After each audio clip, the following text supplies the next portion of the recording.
Assalamualaikum warahmatullahi wabarakatuh. Alhamdulillah wa syukurillah wal aqibatu lil muttaqin. Asyhadu an la ilaha illallah wahdahu la syarika lah wa asyhadu anna sayyidina Muhammadan abduhu wa rasuluhu la nabiyya ba'dahu. Allahumma fassalli wa sallim ala sayyidina Muhammadin wa ala alihi wa ashabihi rasulillahi ajma'in, amma ba'du. Rabbi shrah li sadri wa yassir li amri wahlul 'uqdatam min lisani yafqahu qawli. Subhanaka la ilma lana illa ma 'allamtana innaka antal alimul hakim. La haula wa la quwwata illa billahil aliyyil azim. Ilahi anta rabbi wa ridhokal matlubi. Saudaraku yang dimuliakan Allah, alhamdulillah kita dapat lagi hadir di rumah Allah ini, solat berjemaah. Selepas solat kita hadir di majlis ilmu. Subhanallah, ini betul-betul rahmat Allah tercurah pada kita.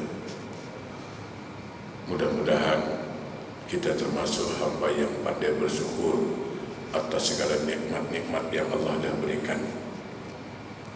Salawat dan salam tak lupa, mari sama-sama kita sanjungkan keharibaan junjungan alam Rasulullah sallallahu alaihi wasallam. Mudah-mudahan kita beserta keluarga mendapat syafaat dari beliau Rasulullah sallallahu alaihi wasallam. Amin, Allahumma amin.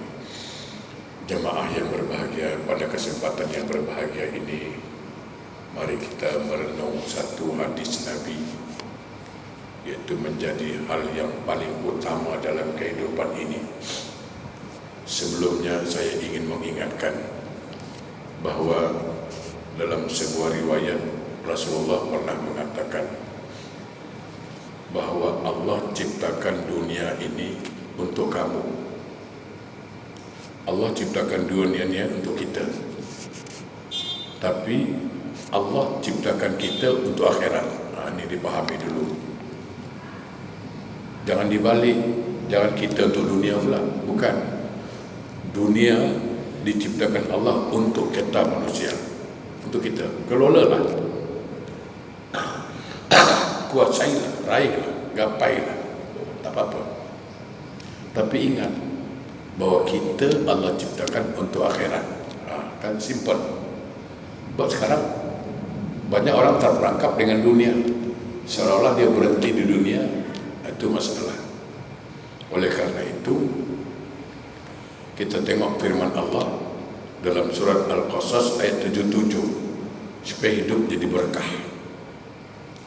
Dalam surah Al-Qasas itu ada penjelasan, a'udzubillahi minasyaitonirrajim, wabtaghi fima ataqallahu darul akhirah wala tansa nasibaka minad dunya. Ini ajaran Islam sangat logik. Wabtaghi fima ataqallahu darul akhirah, apa yang Allah dah bagi pada kamu, apa yang Allah dah bagi pada kita. Ilmu yang Allah dah bagi, barangkali harta yang Allah dah bagi, kesihatan yang Allah bagi, apapun yang Allah dah bagi pada kita, yang Allah dah berikan pada kita, cuba semuanya itu jadikan bekal untuk akhirat. Itu benarnya. Jadi orang kaya boleh, tak masalah, bagus. Jadi orang kaya bagus. Tapi bagaimana kekayaannya itu menjadi bekal untuk ke akhirat. Jadi orang pandai bagus. Punya ilmu bagus. Bagaimana ilmunya bermanfaat untuk dia di akhirat. Wala tansa nasibaka minad dunya. Tapi jangan sampai kau lupa nasibmu di dunia. Dunia kena pikirkan juga. Jadi jangan nasi akhirat terus. Dunia kena pikirkan. Kata Allah, jangan lupa nasibmu di dunia. Artinya nikmatilah dunia ini, tidak masalah. Punya kereta mewah salah ke? Punya Lamborghini, punya Mercedes, tak salah. Nikmatilah. Yang paling penting dia tidak lupa akhirat. Itu kuncinya, tak lupa akhirat aja. Nah, pada kesempatan berbahagia ini ada dua perkara yang amat utama. Kalau dua ini kita miliki, jawabannya satu, alhamdulillah. Kalau dua benda ni kita miliki, jawapan satu aja, alhamdulillah. Apa itu? Nabi SAW bersabda, khaslatani la syai'in, khaslatani la syai'un afdal minhuma. Terdapat dua perkara yang tidak satu pun mampu melebihi keutamaannya. Artinya ada dua perkara, ini paling utama, tak ada lagi. Ada dua benda atau dua perkara, ini sangat penting kata Nabi, tak ada melebihi kepentingan yang lain. Apa itu? Al-imanu billah wal naf'u lil muslimin. Satu, beriman pada Allah. Kedua, bermanfaat bagi orang Islam. Dua ini. Jadi kalau kita hidup, satu, beriman pada Allah dan ada manfaat bagi umat Islam, maka kita adalah orang yang sudah diutamakan oleh Allah Subhanahu wa ta'ala. Saya jelaskan pertama, satu, iman. Saya kalau ditanya orang beriman, semua ngaku beriman nanti, ya kan? Orang di luar tu, walaupun tak solat, walaupun tak pernah ke masjid, tanya dia, kau beriman tak pada Allah? Beriman. Jangan cakap dia kafir, mengamuk dia. Beriman dia cakap. Cuman karena dia belum mengaji bahawa apakah iman itu hanya sekedar ucapan saja, kan tidak.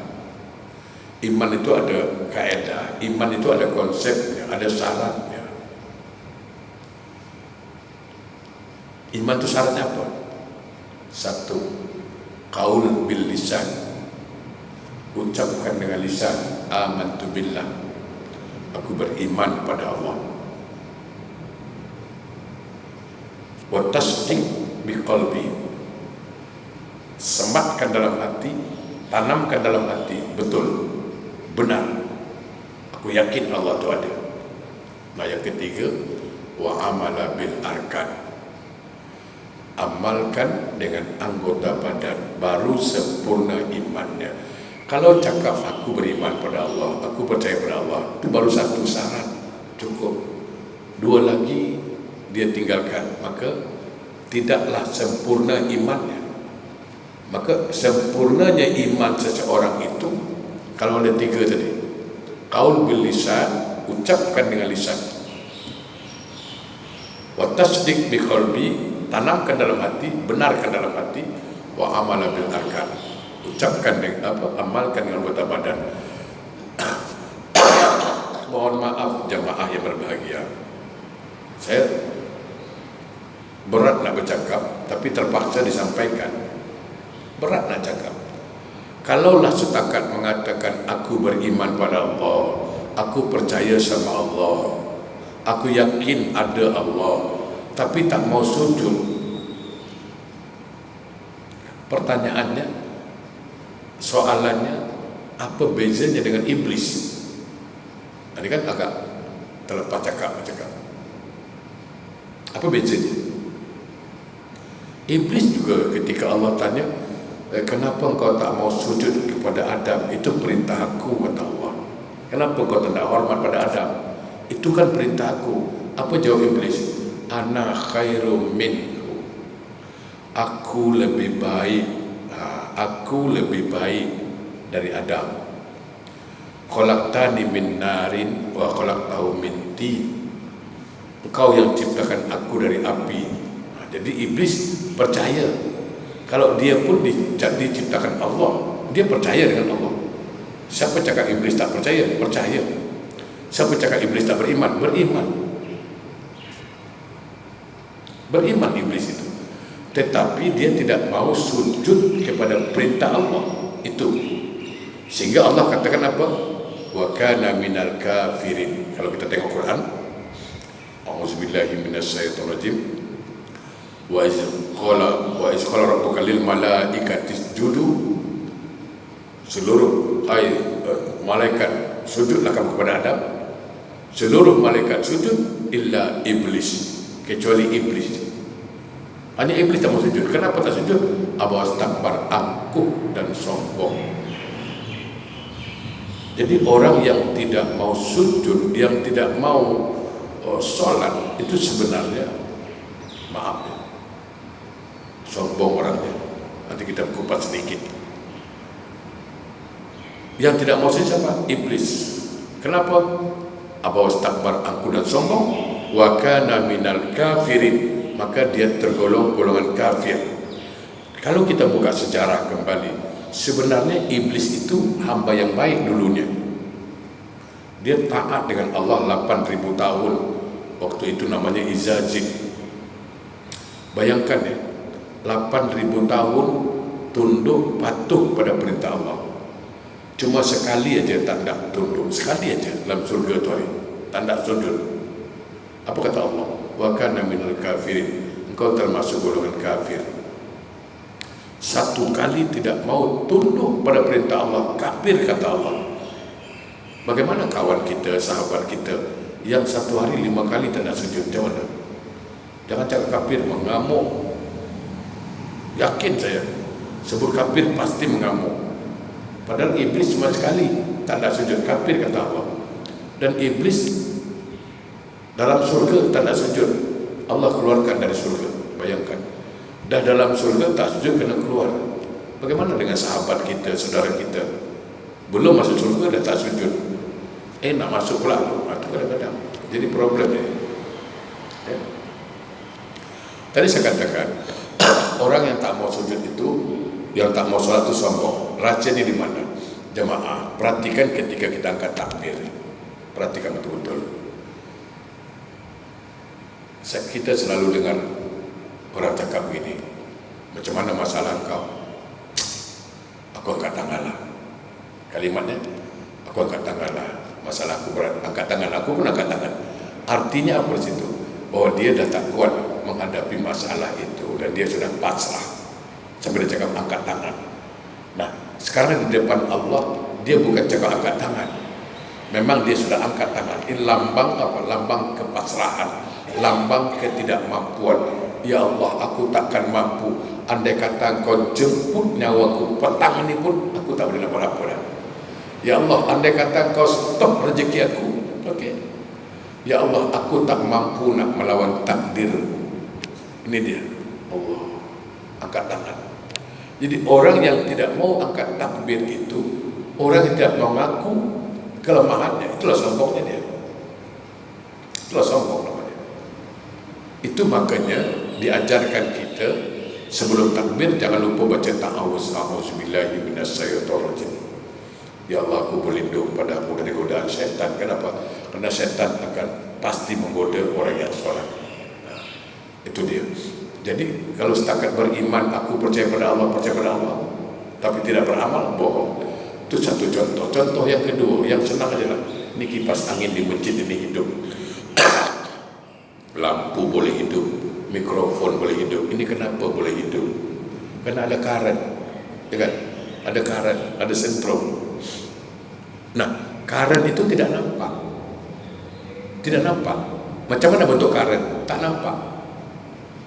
Nah, untuk membuktikan ada current, ada sentrum, buktinya apa? Hidup kipas ini. Dengan hidupnya kipas itu berarti ada sentrum, ada current. Sama. Iman itu juga tak nampak. Dia tidak nampak. Macam mana bentuk iman? Tak nampak. Dia perasaan dalam hati. Nah, membuktikan orang itu ada iman atau tidak, hidup amalan sama dia. Itu dia.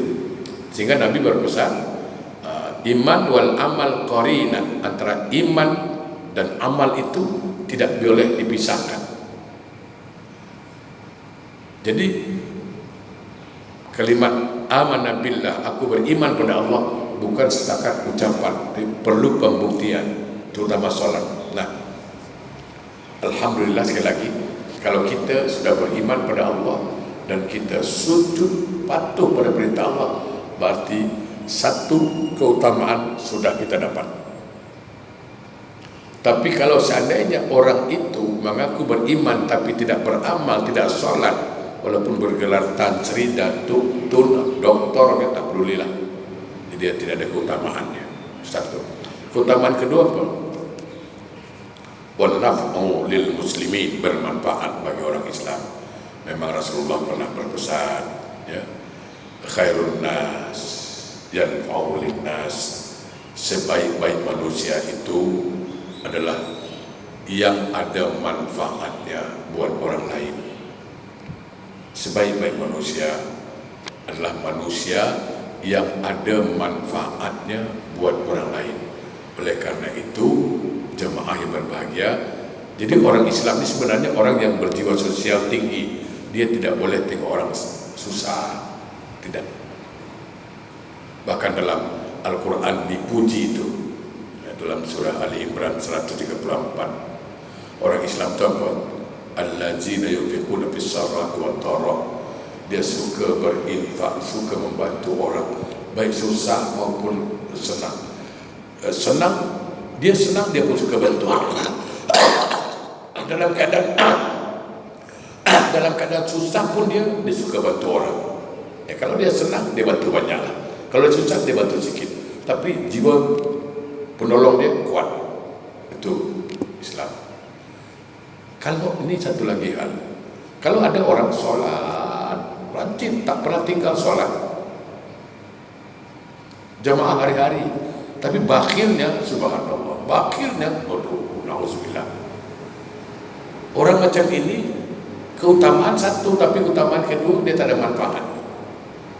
Ingat ya, orang yang bakhil itu walaupun sholatnya banyak sholatnya memang, banyak zikirnya memang, banyak baca Qurannya memang, tapi kalau bakhilnya tak dicegah, tak diobat, surga pun tak nak terima dia. Di pintu surga tu, di dalam kitab Wasiatul Mustafa, Rasulullah mengatakan sama Sayyidina Ali, wahai Ali, aku ada baca di pintu surga sebuah tulisan, anti muharramatun min kulli bakhil.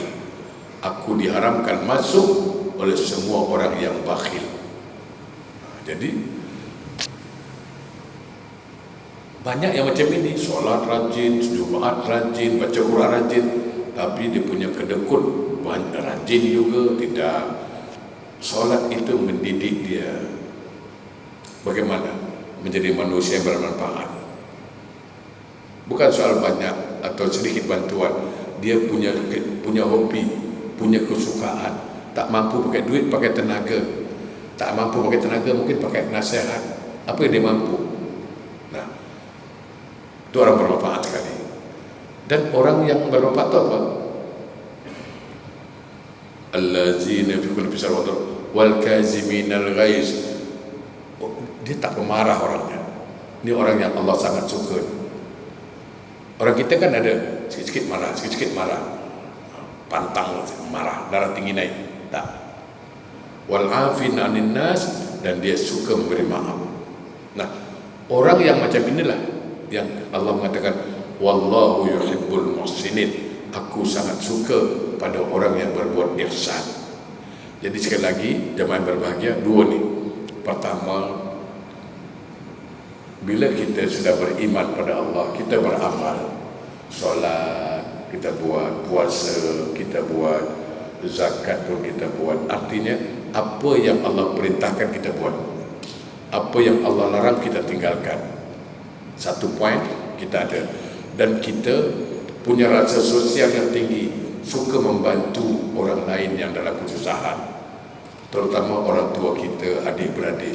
Kalau dua poin ini kita dapat, maka kita termasuk orang yang paling utama.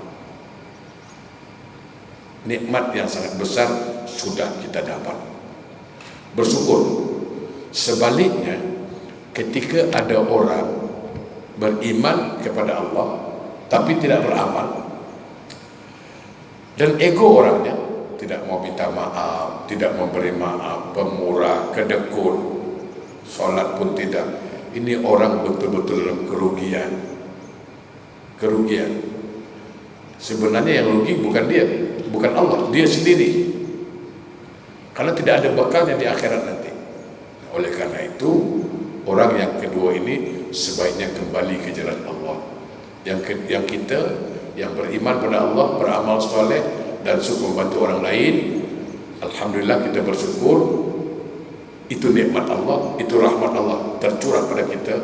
Mudah-mudahan kita istiqamah dalam menjalani ketaatan pada Allah Subhanahu wa taala. Baik, saya kira itu saja dulu, insyaallah bermanfaat.